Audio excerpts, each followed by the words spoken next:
Jail के हवाले से जब भी मैं इमरान खान साहब के बारे में कोई ख़बर देता हूँ तो पूरी तस्दीक करने के बाद देता हूँ, और मेरी कोशिश होती है कि कोई ऐसी चीज़ ना बताई जाए क्योंकि लोगों के जज्बात इस सारे मामले के साथ जुड़े हुए हैं। इसका इम्पैक्ट सिर्फ पाकिस्तान में नहीं आता, पूरी दुनिया में आता है। इमरान खान साहब दुनिया के मकबूल तरीन लीडर हैं और पाकिस्तान में जितनी मकबूलियत इमरान खान साहब को मिली है उतनी किसी और को नहीं मिली है। तो यहाँ पर अपनी सहाफ़ती ज़िम्मेदारी के अलावा थोड़ी रिस्पॉन्सिबिलिटी और बढ़ जाती है कि आपका एक जुमला या आपकी दी हुई खबर जो है वो सिचुएशन को गंभीर कर सकती है या लोगों के जज्बात को भड़का सकती है। लेकिन अब जो खबर मैं आपको देने जा रहा हूँ ये 2 जगह से चेक हुई है और इसमें मेरा एक सोर्स है जिसने पहले मुझे इन्फॉर्मेशन दी थी और मैंने उसको भी काउंटर किया था। और जो चीज़ें मैंने आपको इमरान खान साहब के हवाले से बताई वो तमाम चीज़ें आने वाले दिनों में जब लोग जाकर इमरान खान साहब से मिले तो वो साबित हुआ कि वो खबर मेरी ठीक थी। मैंने उनको बताया था कि उनकी लाइट भी बंद है, मैंने बताया था कि उनको जेल में किस तरह से रखा गया है, मैंने ये भी बताया था कि उनका खाना बंद किया गया है, सफाई बंद की गई, अखबार बंद किए गए, टीवी बंद किया गया, वर्जिश बंद की गई, उन्हें सेल से बाहर नहीं निकाला जा रहा। ये सारी चीज़ें मैंने आपको बताई थी। लेकिन अब जो चीज़ मैं आपको बताने लगा हूँ ये एक तरह का टॉर्चर है जो इमरान खान साहब को बर्दाश्त करना पड़ रहा है। मुझे समझ नहीं आती कि इमरान खान साहब ने इसके बारे में बात क्यों नहीं की।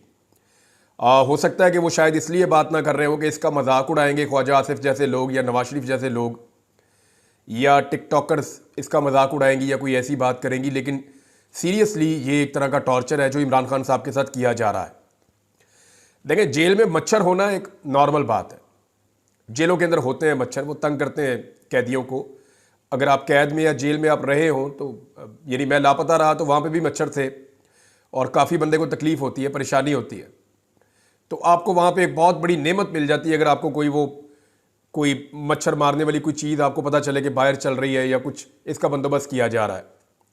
तो जेलों के अंदर नॉर्मली मच्छर होते हैं, लेकिन जो जेलों के अंदर लाइट्स इस्तेमाल की जाती हैं ना वो इस तरह की इस्तेमाल की जाती हैं जो इंसेक्ट्स को या ये जो आपके हशरात होते हैं बहुत सारे, जिसको आप कह सकते हैं परवाने कह सकते हैं, पतंगे कह सकते हैं, वो छोटी मछलियाँ होती हैं वो कह सकते हैं। आजकल मौसम में वो जो छोटे छोटे बिल्कुल बहुत छोटे छोटे से वो हशरात हैं वो आजकल बहुत ज़्यादा आते हैं। ये गुज़िश्ता 1 महीने से तकरीबन उनका दिन चल रहा है। बरसात के मौसम के बाद जब सर्दियां शुरू हो रही होती हैं तो ये बहुत बड़े पैमाने पर आ जाते हैं और मखसूस लाइट्स के ऊपर ये हज़ारों लाखों की तादाद में जमा होते हैं। ये आप सबको इस बात का आइडिया है। अब इमरान खान साहब का जो एरिया है जहाँ पर उन्हें कैद किया गया है वहाँ नॉर्मली 2 लाइटें मौजूद होती हैं हमेशा उस एरिया के अंदर, इससे ज़्यादा नहीं होती। मेरे सोर्स ने मुझे कंफर्म किया, उन्होंने कहा 2 लाइटें होती हैं और नॉर्मल लाइट्स होती हैं और ऐसी लाइट होती है जिसके ऊपर ये हशरात इतने ज़्यादा नहीं आते। लेकिन जानबूझकर इमरान खान साहब को जहां कैद किया गया है वहां जो लाइट्स हैं, बल्ब हैं, उनकी तादाद को बढ़ाया गया और 4 बल्ब लगाए गए और वो बड़े साइज के वो वाले बल्ब लगाए गए जिनके ऊपर लाखों की तादाद में ये वाले कीड़े जमा हो जाते हैं। और गुज़िश्ता कई दिनों से, कई हफ्तों से इमरान खान साहब इस अज़ियत से 2-4 हैं और वहाँ पे लाइट बंद नहीं की जाती। यानी सिक्योरिटी के नाम के ऊपर वो कहते हैं जी हमने ये लाइट बढ़ा दी है इसलिए कि हमें ज़्यादा सिक्योरिटी लेनी है और कैमरे भी हमने इसलिए बढ़ा दिए हैं कि हम ज़्यादा आपको देखना चाहते हैं। तो ये बात अपनी जगह पर, बहाना तो उन्होंने ये बनाया है।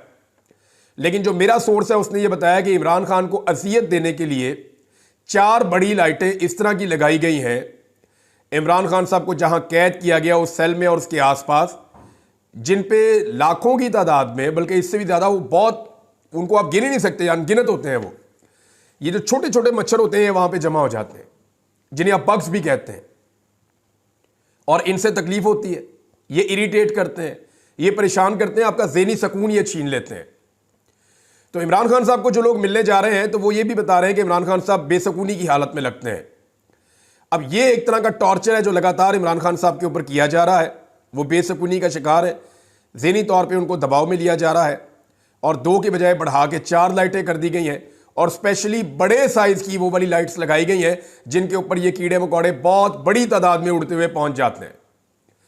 अब ये देख लें, ये कुछ हो रहा है इस आदमी के साथ जिसने शहजादों जैसी ज़िंदगी गुजारी है और ये निज़ाम इमरान खान से बदला सिर्फ इस बात का ले रहा है कि पाकिस्तान के लोग इससे प्यार क्यों करते हैं। यानी पाकिस्तान की एस्टेब्लिशमेंट को लगता है कि सिर्फ वही हकदार है कि उन्हें प्यार किया जाए। उन्हें लगता है कि सारे मिली नगमे उनके लिए, उन्हें लगता है सारी प्यार मोहब्बत उनके लिए। उन्हें लगता है कि लोगों पे, पाकिस्तान के वसाइल पे, हर चीज़ पे सिर्फ उनका हक है, किसी और से लोग प्यार नहीं कर सकते। तो लोगों को जब जब इस मुल्क में कोई लीडर मिला ना, उस लीडर को निशाने इबरत ही बनाया पाकिस्तान की एस्टेब्लिशमेंट ने। नेम एनीवन, आप नाम उठा के देख लेना, कई जिंदा निशाने इबरत हैं, कई मरने के बाद निशाने इबरत बन गए। नवाज शरीफ को देखें कैसा इबरत का निशान बना दिया। वो बेचारा ना अपनी मर्जी से सोच सकता है, ना फैसला कर सकता है, ना ट्रैवल कर सकता है, ना बात कर सकता है। बेड़ा गर्क कर दिया पकड़ के नवाज शरीफ का भी, बोना बना के रख दिया 3 दफ़ा के वज़ीर आज़म को। इबरत का निशान है ना, और क्या है।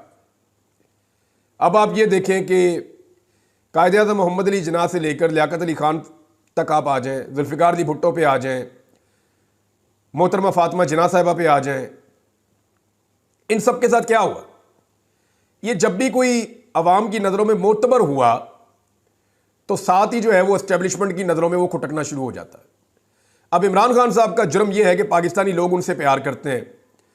मैंने हकायक आपके सामने रख दिए हैं, और इन चीज़ों से ऐसा नहीं है कि पाकिस्तान तहरीक इंसाफ की क़यादत इनके बारे में जानती नहीं है। कुछ इन्फॉर्मेशन है जो उन तक पहुंची है। और अली अमीन गंडापुर साहब ने मुलाकात भी की इमरान खान साहब से, वो बाद में बताता हूँ क्या हुआ। लेकिन गंडापुर साहब ने जो स्टेटमेंट दिया है वो बहुत इंपॉर्टेंट है इस मौके पर। एक तो पाकिस्तान तहरीक इंसाफ का जो एहतजाज था पेशावर वाला, वो पेशावर वाला एहतजाज पाकिस्तान तहरीक इंसाफ ने कैंसिल कर दिया है और स्वाबी में एहतजाज का ऐलान किया है। इस बात को आप जहन में रखिएगा कि पेशावर से स्वाबी जाना ये लगभग 2-2.25 घंटे का फासला है, और अगर आप बहुत बड़े जलसे जुलूस के साथ जाते हैं तो आपको कई घंटे लग जाते हैं। यानी आपको दिन का एक बहुत बड़ा हिस्सा आपका गुजर जाता है, फिर इस्लामाबाद जाते जाते आपको रात हो जाती है। तो पाकिस्तान तहरीक इंसाफ ने स्वाबी के अंदर पड़ाव डालने का फैसला किया है। इसको टेंट विलेज भी करार दिया जा रहा है। मैंने आपको पिछले वीलॉग में बताया था कि तहरीक इंसाफ किस नौइयत की तैयारियां कर रही है अपने एहतजाज के लिए, और अब अली अमीन गंडापुर ने बाकायदा अनाउंस कर दिया। उन्होंने कहा जो रवैया इमरान खान साहब के साथ है वो नाकाबिले बर्दाश्त है, उसे हम बर्दाश्त नहीं कर सकते। हम पुरअमन है लेकिन हमारे साथ जुल्म और ज्यादती की जा रही है। गंडापुर साहब ने कहा कि फाइनल कॉल देने जा रहे हैं, और उस फाइनल कॉल के बारे में उनके कुछ अल्फाज जो है बहुत इंपॉर्टेंट है। उन्होंने कहा कौन कौन सी चीज़ें साथ लेकर आनी है लोगों ने, वो हम बता देंगे। पेशावर के बजाय हम स्वाबी में इकट्ठे होंगे। याद रहे कि स्वाबी पंजाब के साथ जुड़ने वाला आखिरी ज़िला है खैबर पख्तूनख्वा का मोटरवे पे। यहाँ से आगे पंजाब शुरू हो जाता है और यहाँ से आगे रुकावटें शुरू होती हैं। तो स्वाबी में इकट्ठे होना ये मानी खेद है पाकिस्तान तहरीक इंसाफ की जानिब से। अली अमीन ने कहा जी अपने घरों में अब बताकर आ जाएं, और मैं भी बताकर आऊँगा कि अगर मैं वापस ना आया तो बेशक मेरा जनाजा पढ़ देना, क्योंकि अब खाली हम वापस नहीं आएंगे। हम पुरअमन हैं मगर जुल्म बर्दाश्त नहीं करेंगे जितना जुल्म हमारे ऊपर किया गया है। और इमरान खान साहब की रिहाई के लिए अब, क्योंकि उनका यक निकाती एजेंडा होगा जो अब वो लेकर जा रहे हैं, और उसके पीछे इमरान खान साहब की रिहाई की वो कोशिश करेगी पाकिस्तान तहरीक इंसाफ। अब स्वाबी में अगर तहरीक इंसाफ पड़ाव डाल देती है और फिर ये अनाउंस करते हैं कि खैबर पख्तूनख्वा के लोग स्वाबी पहुंचते रहें अगले 2 दिन, 3 दिन, 4 दिन, तो 3, 4, 5 दिन के अंदर स्वाबी के अंदर एक बहुत बड़ा इकट्ठ हो जाएगा खैबर पख्तूनख्वा की आवाम का, और पंजाब के कई इजला से भी स्वाबी में लोग पहुंच जाएंगे। अगर 4-5 लाख लोग स्वाबी में इकट्ठे हो जाएं और वहां से वो फिर मार्च करें, तो ये कंटेनर तो नजर भी नहीं आने। ना कोई उनको रोक पाएगा, ना ताकत के बलबूते पे कोई रोक पाएगा। अवाम को ताकत के बलबूते पे कौन रोक पाया है? आपने देखे थे मनाजिर डी चौक जाने के, अवाम पैदल चल रही थी, सिक्योरिटी फोर्सेज ने सामने लाइनें बनाई हुई थी, मिलिट्री फोर्स भी थी, लेकिन लोग गुजर गए उनके बीच में से और उन्होंने जाने दिया। बल्कि लोग फौजियों के साथ सेल्फियां बना रहे थे और फौजी उनके साथ जफियां डाल रहे थे। तो ये फौज और अवाम जो बीच में से एक ही है, सारे ये रले हुए हैं, सारे मिले हुए हैं आपस में। इन्होंने बीच में से एका किया हुआ है, फौज ने, पुलिस ने, अवाम ने, सब ने एका किया हुआ है। बस ये थोड़ी सी अशराफिया ऊपर बैठी हुई है जो इनको कंट्रोल करती है और आपस में लड़ाती है, और उनकी वजह से हालात ख़राब होते हैं। बीच में तो सारे मिले हुए हैं। मैं अच्छी तरह जानता हूँ, जब भी कभी मौका आता है तो मनाजिर हम देख लेते हैं, हमें आइडिया हो जाता है। वो बेचारा जो पुलिस वाला आंसू गैस के शेल चला रहा होता है, उसके सर के ऊपर एक बंदा खड़ा हुआ होता है जो चलवा रहा होता है उससे, वरना कौन ऐसे अपने लोगों को मारता है? ऐसा नहीं हो सकता। अब पाकिस्तान तहरीक इंसाफ ने यह कहा, इसमें लतीफ़ खोसा साहब का एक स्टेटमेंट है, वो मैं आपको ज़रूर पढ़ के सुनाना चाहूँगा। उससे आपको आइडिया हो जाएगा कि जेल में इमरान खान के साथ जो भी हो रहा है वो क्यों हो रहा है और रीजंस क्या है। लतीफ़ खोसा साहब कहते हैं जी अडियाला जेल एस्टेब्लिशमेंट के कंट्रोल में। हमारी मुलाकात में एजेंसियों के अहलकार खड़े रहते हैं। अडियाला जेल की अदालत भी एस्टेब्लिशमेंट के कंट्रोल में है। साथ वाले कमरे में एक कर्नल बैठा होता है। मुल्क में आईनी मार्शल लॉ नाफिज है। पाकिस्तान गैरिजन स्टेट बना हुआ है। ये जनाब लतीफ़ खोसा साहब का स्टेटमेंट है। अब इससे आप अंदाज़ा कर लीजिए कि पाकिस्तान तहरीक इंसाफ इस बारे में क्या समझती है। अदलिया से कुछ डेवलपमेंट्स हैं, पहले मैं वो आपको बता दूंगा और फिर आगे बढ़ते हैं। वकला ने तहरीक शुरू कर दी है, उसका नाम रखा है नई छड्डांगे। ये पंजाबी में नाम रखा है, इसको ज़रा समझें आप, क्योंकि पंजाब के अंदर वकला तहरीक खड़ी होगी तो फिर आगे बढ़ेगी। बलूचिस्तान के वकला पहले ही खड़े हैं। सिंध के वकला जो हैं वो जुल्म और ज़्यादती के खिलाफ खड़े हैं, उन्होंने पहले भी कुर्बानियाँ दी हैं। खैबर पख्तूनख्वा के वकला, जब मैं वहाँ हाई कोर्ट में जाता हूँ खैबर पख्तूनख्वा वाली में, 2-3 दफ़ा मुझे जाना पड़ा अभी आजकल के दिनों में, तो वो भी ज़बरदस्त तरीके से खड़े हैं वकला जो मिलते हैं। अब पंजाब में डिवीज़न है तो पंजाब के वकला को खड़ा करने के लिए जो स्लोगन है वो पंजाबी में बनाया गया है कि नई छड्डांगे। और इसके साथ वकला ने कहा जी सवाल ही पैदा नहीं होता कि 26वीं आईनी तरमीम को बर्दाश्त किया जाए। इस आईनी तरमीम में कानूनी खराबियां हैं, यानी इसके अंदर बहुत सारी ऐसी मिस्टेक्स हैं जिनको ठीक किए बगैर ये अप्लाई नहीं हो सकती। दूसरा, ये सिंध हाई कोर्ट में चैलेंज हो चुकी हैं, वहाँ बुला लिया गया अटॉर्नी जनरल को, और अगर ये पेशावर हाई कोर्ट से भी इसी तरह ये मामला आगे बढ़ जाता है तो डेफिनेटली फिर फुल कोर्ट बिठाना पड़ेगा आईनी तरमीम के मामले में। अब जो इत्तला आ रही है मेरे पास, उसके मुताबिक जो अहम खबर है उसमें chief justice of Pakistan justice Yahya Afridi ने जुडिशल कमीशन का इजलास 5 नवंबर को तलब कर लिया है। इजलास में आईनी बेंच भी तश्कील दिया जा सकता है और हो सकता है कि एक फुल कोर्ट बनाने की तरफ मामला चला जाए, क्योंकि हाई कोर्ट्स के अंदर भी पेंडिंग है आईनी तरमीम वाला मामला। तो आईनी तरमीम बदस्तूर मुश्किल में है। और यहां इसी आईनी तरमीम के हवाले से एक खबर और है मेरे पास, और वो खबर ये है कि आईनी तरमीम के हवाले से Lahore high court bar association ने भी 26वीं आईनी तरमीम के खिलाफ सुप्रीम कोर्ट में दरखास्त दायर कर दी है। अब सुप्रीम कोर्ट में दरखास्तों की तादाद बढ़ती चली जा रही है और सुप्रीम कोर्ट को यह केस सुनना पड़ेगा। क्या इस आईनी तरमीम को आईनी बेंच में लगाना चाहिए?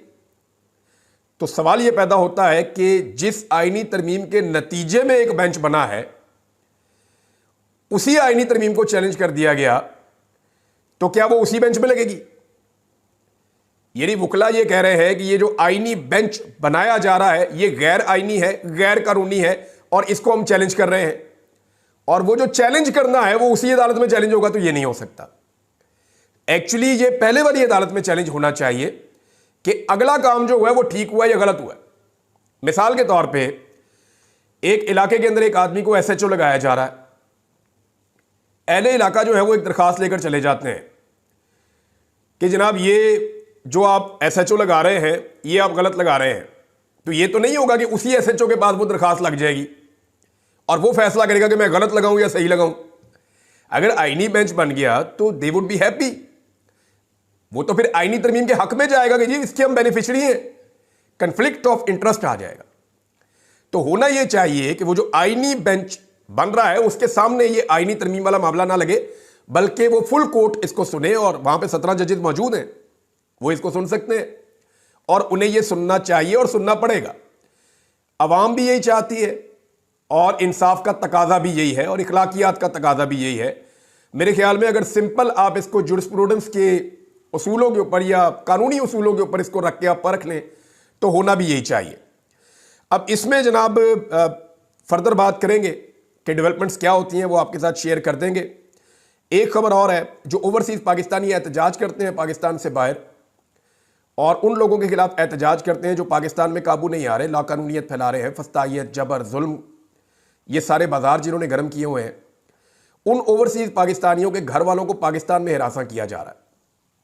अभी एक सारा मीर साहबा हैं, उनका मैं ट्वीट देख रहा था, उनके पाकिस्तान वाले घर में नामालूम अफराद ने हमला कर दिया, बहुत बड़ी तादाद में आ गए, उनके घर के अंदर घुस गए, फिर उनका जो है वो बाहर जाते हुए घर को ताले भी लगाकर चले गए। उनकी वालदा बेचारी वहाँ पे रहती हैं, वो दरबदर हैं। तो ये एक बेटी को सिर्फ एहतजाज से रोकने के लिए उसकी वालदा को पाकिस्तान में हिरासा करना, ये कहाँ का इंसाफ है? यानी इतना तो रियासत नहीं गिर सकती। अब काजी फायद ईसा के खिलाफ एहतजाज करना, वो तो अब रिटायर हो चुके हैं, छोड़ दें उनको, अपनी ज़िंदगी जीने दें। लेकिन कुछ इतलात आ रही है कि काजी फायद ईसा साहब को स्पेन में बनाया जाएगा पाकिस्तान का सफ़ीर, ये बड़ा शुगर लगेगा नादरीन। ये हुकूमत अगर ये काम कर देना तो मज़ा ही आ जाएगा। काजी फ़ायद ईसा साहब को बना दें स्पेन में पाकिस्तान का सफ़ीर, उनको रोज़ाना दफ्तर जाना पड़ेगा। जब वो दफ्तर जाएंगे बाहर पाकिस्तानी बैठ के एहतजाज करेंगे, और पाकिस्तानी जो है ना वो स्पेन में उनको बड़ी अच्छी एक एक्टिविटी मिल जाएगी, वहाँ पे एहतजाज करते रहेंगे। तो कादी साहब को भी पता होगा रोज़ाना इन्होंने इस दफ्तर में आना है। तो कादी साहब को अब आप कहीं नहीं इस्तेमाल कर सकते, सिर्फ एक ही तरीका है, पाकिस्तान बुलाएं और बुला के यहाँ पे कोई ओहदा दे के उनको यहाँ सेटल कर दें। एक ही तरीका है, या तो पाकिस्तान में कादी साहब महफूज रह सकते हैं पाकिस्तानियों से, या किसी ऐसे मुल्क में उनको भेज दें जहां पे बादशाहत है, जहां पे डिक्टेटरशिप है, जहां पे रूल ऑफ लॉ या आज़ादी इजहार राय ये वाले मामलात नहीं है। एक और खबर नाज़रीन, नवाज शरीफ साहब के हवाले से मैं इस पर अपना तजिया दूंगा आपको, और नॉर्मली मैं इतना इस तरह का तजिया नहीं देता, लेकिन ये बहुत ज़रूरी है। देखिए, मियाँ साहब के अंदर ना एक दुखी आत्मा है, वो दुखी आत्मा हर दूसरे दिन जाग जाती है। भाई को बना लिया वजीर आजम, बेटी को बना लिया वजीर आला, खुद जाली फार्म 47 के ऊपर कैंसर की पेशेंट से जेल में उसको डाल के 70,000 की लीड पे हारने के बावजूद जाली फार्म 47 लेकर खुद एमएनए बन गए। मियाँ साहब को और क्या चाहिए? इसके बावजूद उनके अंदर एक दुखी आत्मा है जो मुकेश के गाने सुनती है। मियाँ साहब का बड़ा सीरियस मसला यह है कि वो अब दुखी रहना सीख चुके हैं, और वो अपनी तमाम खुशियों के बावजूद उनको छुपाना सीख चुके हैं। और जैसे ही कोई बंदा उनके सामने माइक या कैमरा करता है, मियाँ साहब मुंह लमका के अपने अंदर के दुखड़े सुनाना शुरू कर देते हैं कि मैंने सच्चा प्यार नहीं मिला।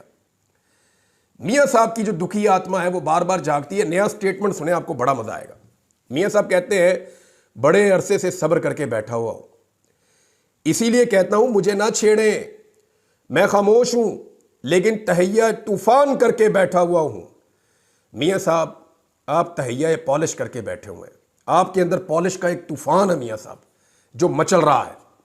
और अगर मियाँ साहब को किसी ने छेड़ा ना तो मियाँ साहब ने ब्रश उठा लेना है, और फिर मियाँ साहब ने वही करना है जो इनका ट्रैक रिकॉर्ड है, पिछले 40 साल से इस खानदान का रिकॉर्ड है कि कमाल बूट पॉलिश करता है ये खानदान। मुझे कहने में कोई आड़ नहीं है, इसका रिकॉर्ड है। ले जाए मुझे किसी अदालत में, मैं साबित करूंगा कहां कहां पे इन्होंने बूट पॉलिश किए। अपने मुंह से मरियम नवाज ने कहा कि ये वाला तरीका मुझे भी बहुत अच्छे से आता है, इसमें जूते साफ करने पड़ते हैं। फिर हमने देखा जूते चमक रहे हैं, कमाल, जूतों में शक्लें नजर आ रही हैं पूरे खानदान की, जबरदस्त किस्म की पॉलिश की है इन्होंने। और उस पॉलिश के नतीजे में आज भाई जो है वो वजीर आजम है, बेटी जो है वो वजीर आला है, और पब्लिक जो है वो इनके खिलाफ है। यानी पब्लिक की इतनी मुखालफत के बावजूद किसी खानदान को इक़्तिदार मिल सकता है? तो नहीं मिल सकता। जी देखा, जैसे आपने देखा कि इमरान रियाज खान साहब भी बता रहे थे कि इमरान खान पर शदीद टॉर्चर किया जा रहा है। उनके जो वहाँ पे रिहाइश पजीर हैं वहाँ पर उनको लाइट्स के ज़रिए, उनको इंसेक्ट्स के ज़रिए, उनको जो मच्छर हैं या दूसरी जो जिस तरीके से भी वो टॉर्चर हो सकते हैं, उनको तशद्दुद का निशाना बनाया जा सकता है।